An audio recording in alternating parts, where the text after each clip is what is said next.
I, 43 male, have 2 children with my late wife Kayla. Sam, 21 meters, and Liz, 16F. All fake names. Kayla passed away when our kids were 15 and 10. I won't give specifics about how she passed, but she was struck by a drunk driver when she was on her way home from work. She really was the love of my life, and to say that her passing hit our family hard would be an understatement. I promised myself that if I got back into the dating game I wouldn't date anyone for at least a couple years for the sake of my kids. 3 years after my wife's passing, I met my now fiancée. We'll call her Amanda. Things went slow and I didn't introduce her to my kids until we had been dating for about a year at that point. Now we've been together for 3 years and are engaged. Amanda and my kids have always had a good relationship. Neither of my kids are super close to her, but they have always been friendly and welcoming to her, and Amanda has never overstepped any boundaries my kids have, like trying to replace their mother.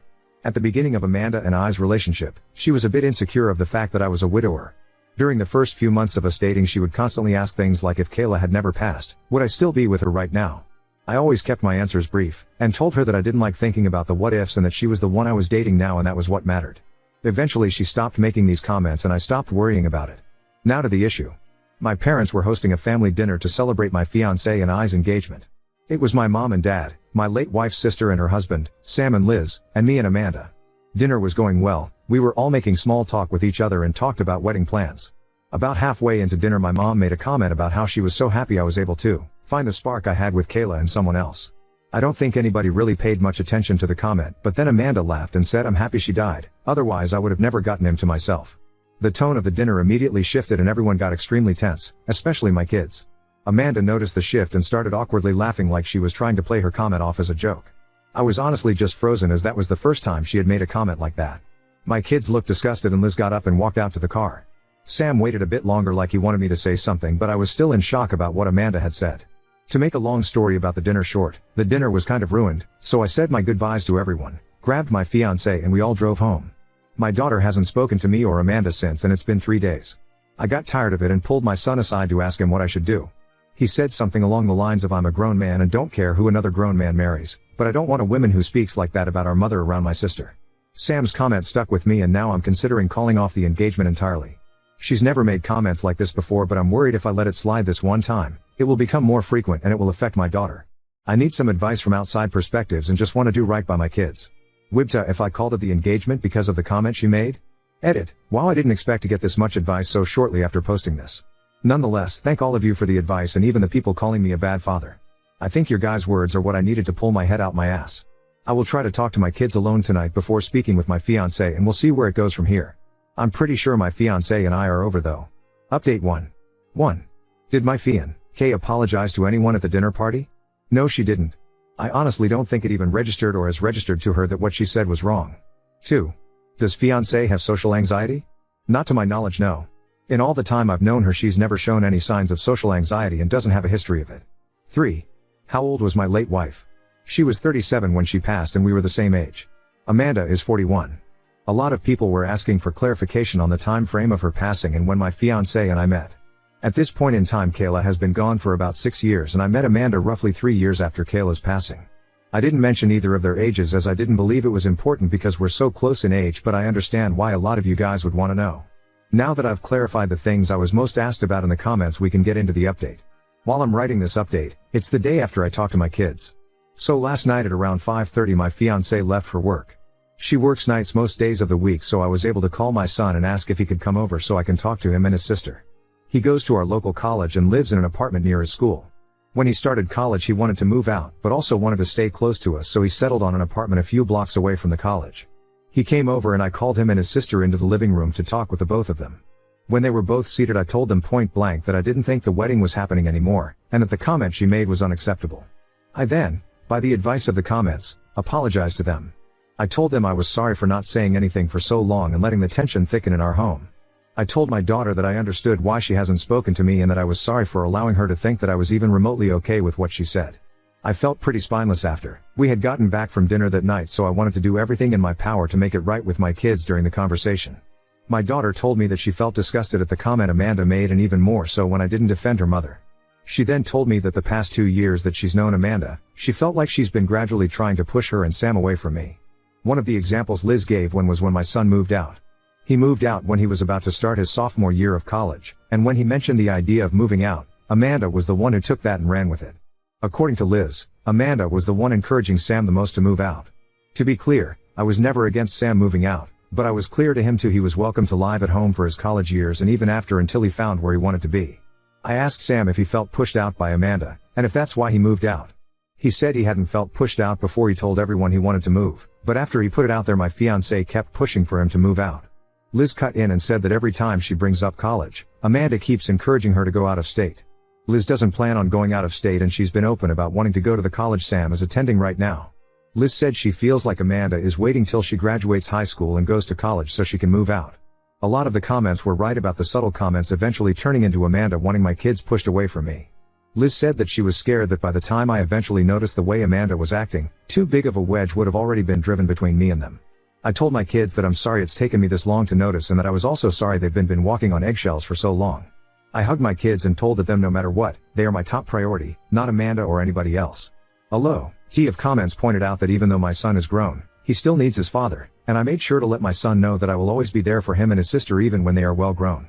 The entire conversation lasted about 2 hours. We covered a lot of the bases we wanted to, and it got emotional on all sides. In short, Amanda and I are done. I've made it a point to tell my kids that none of this situation is their fault, and that Amanda is the grown woman who said what she said. My kids and I are okay right now, but they aren't 100% with me and probably won't be for a while. I'm completely fine with that and just want my kids comfortable in their own home. Amanda has tomorrow off from work, so I plan on talking to her tomorrow. I also plan on calling my mother to ask her why she thought it was okay to even bring up Kayla at the dinner. I don't want my daughter here when it all goes down, so she's staying tonight and tomorrow night with Sam. So that's where I'm at right now. Not super happy about the outcome of me and Amanda, but would rather have my kids happy and healthy than have a wife. Again, thank you everyone for the advice and the harsh words. I'll update after I call it off with Amanda. Update 2. So where we last left off is my kids and I talked, made up, and my daughter is staying with her brother so she doesn't get caught up in what was about to happen with my now ex-fiancé. Before the hard part of the day, breaking it off with Amanda, I made a call to my mom to let her know of the situation. A lot of the comments told me to not bash my mom for the comment she made. Now thinking back on the situation with a clear mind, the comment my mother made towards Amanda was most definitely a compliment towards her.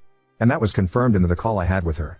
My mother, bless her heart, felt extremely guilty for the entire situation. She fully believed the situation all stemmed from her one comment. I assured her that none of the situation was her fault and that I've never blamed her one bit for any of this. We talked a bit more before I let her go.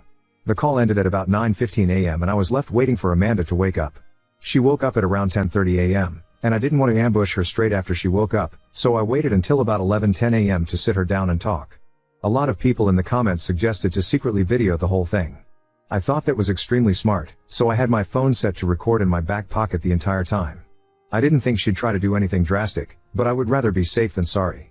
The talk with her went about as well as anyone could imagine, so not at all. I told her I needed to talk with her, that it was serious, and we sat in the living room. When we were seated, I began unloading at her about the comment she made about Kayla at my parents' house, how it made my kids feel, how it made me feel, her lack of an apology of any sort of acknowledgement to what she said, and so on. I told her I expect her to give an apology to my parents, my in-laws, and most importantly, my kids.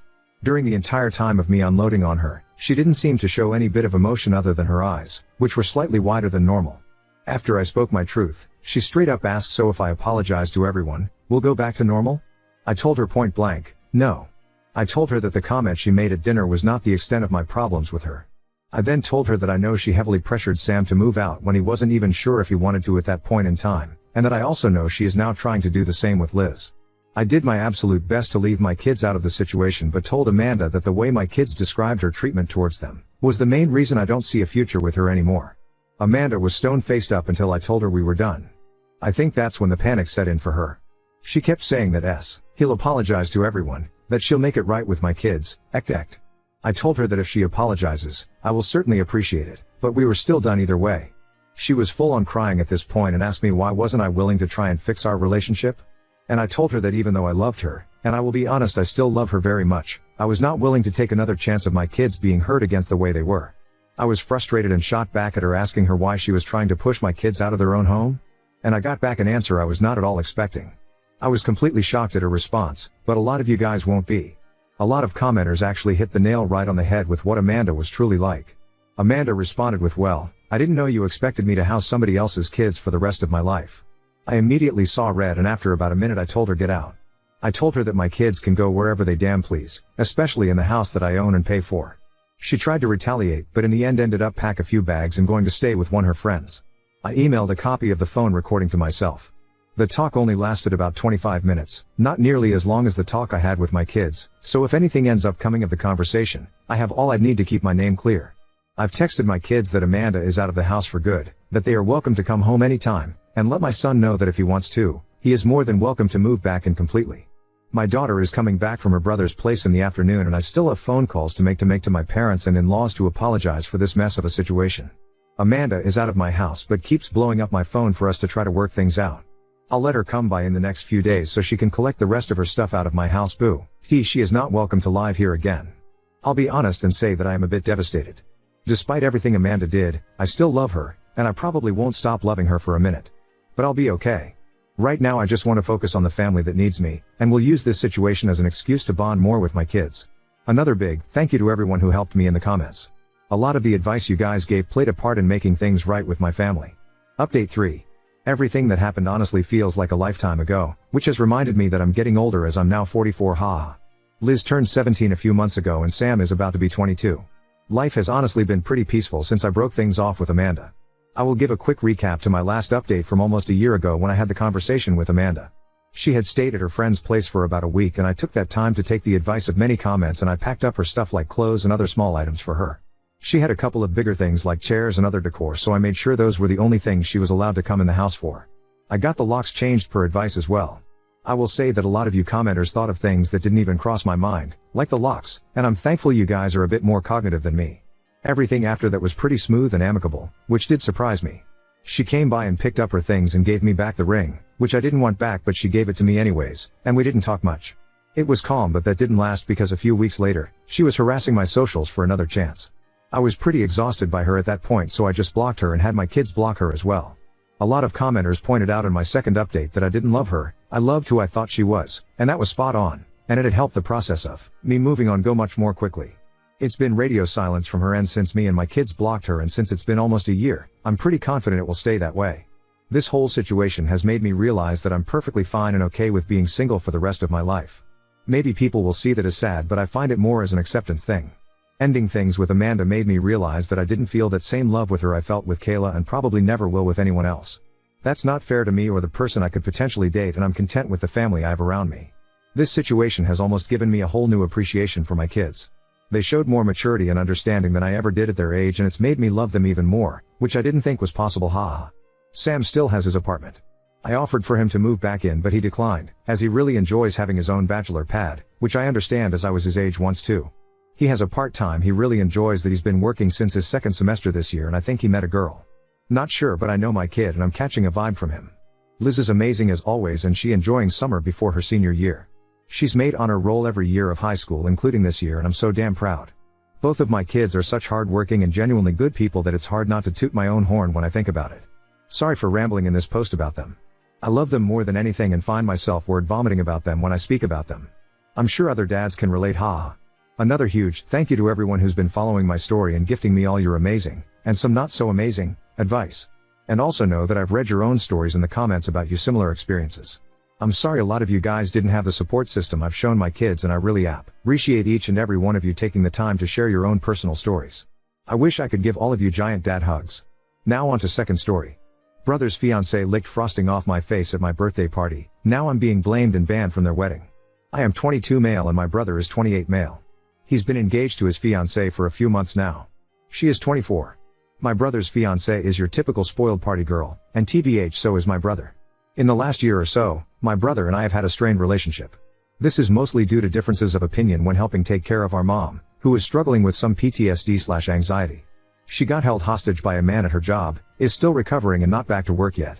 For some context, my brother is a very impatient and opinionated person who struggles to see things outside his own perspective. He doesn't have a good grasp on mental health. He is easily persuaded by what he reads online, gets caught up in conspiracy theories.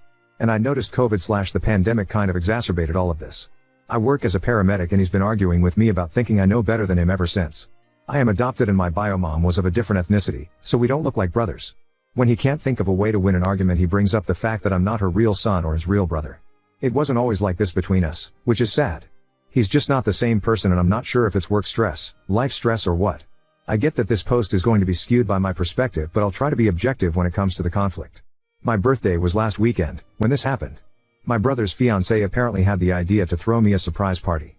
Most of the people there were friends of my brother and the fiancée. Everyone was drunk.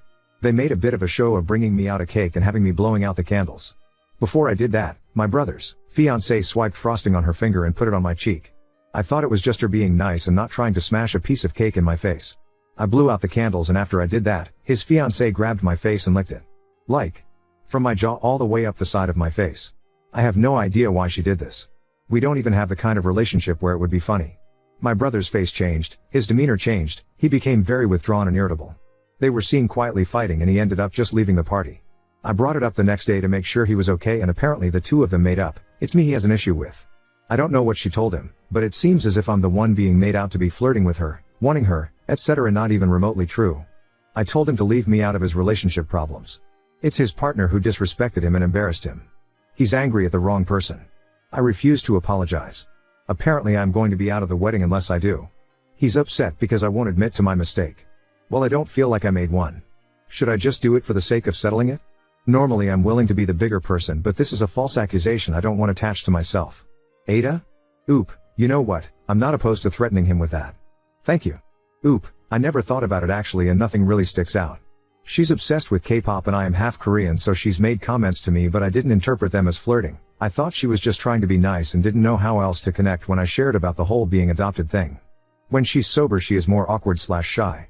My brother lives with my mom, so usually when I visit and we're talking, my mom and brother are around too, and it's more of a family vibe. Oop, this one hurts. I think I needed to hear it though. You're not wrong. I guess I'm just always trying to understand him, and I need to stop doing that. Especially when he's not giving me that same kind of understanding.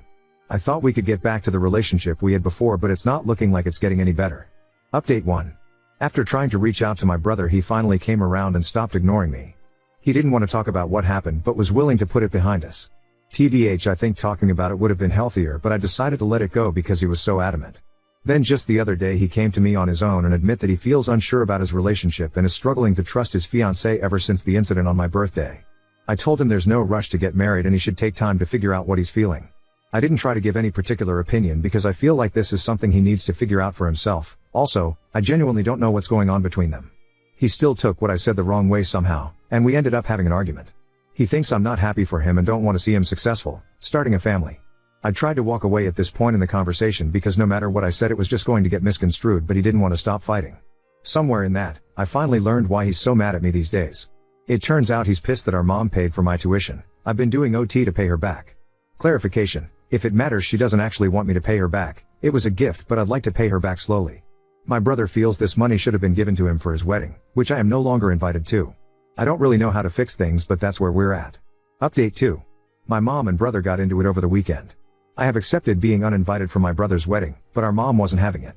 She was trying to understand where his anger is coming from. The problem I don't think he knows, and having conversations where he's questioned about it just makes everything worse. I wasn't present. It's something my mom called me about. Apparently after his explosion at her, he stormed out into the cold, without shoes. She got worried. I have realized that I'm not the person he wants to see in those moments, or the person he wants to receive help from. I want to be that person, and I'll always be available in the background. But somehow I've become part of his problem. My presence only ever fuels his anger. For that reason, I told my mom to contact his fiancée, and she did. Fiancée brought him back to the house and my mom didn't mention the wedding, or anything else. She told me today that they've started talking normally to each other again. I've also talked to my mom privately. I've made it clear that I'm not attending and she should give up on having me there. She initially wanted to threaten her own attendance, but we decided that she should support my brother in hopes of leaving a line of communication with at least one family member. My mom is really heartbroken. I thought about contacting his fiancée, then decided against it. Reading a lot of the comments I received, many of you pointed out that I need to stop trying to fix things. Some people took it too far and wrote me violent little DMs because the last line of the previous update made them feel some type of way, but I've had people in the back of my truck say and do a whole lot worse. It takes a lot more than some words on a screen. But I get it. And I will acknowledge it actually. That I think that's one of my biggest flaws. The need to fix things. I won't get into why I'm like this. I probably need therapy of my own given the lengths I'll go to, and how maladaptive it sometimes gets. Anyway. Promise I'm not fixing this. As far as updates go, this is probably my final one. I'm bowing out of my brother's downward spiral. It's the only thing I can do for him, Rig. Height now anyway. The rest I will deal with personally in time. I came on here for some perspective and I feel like I've gotten that.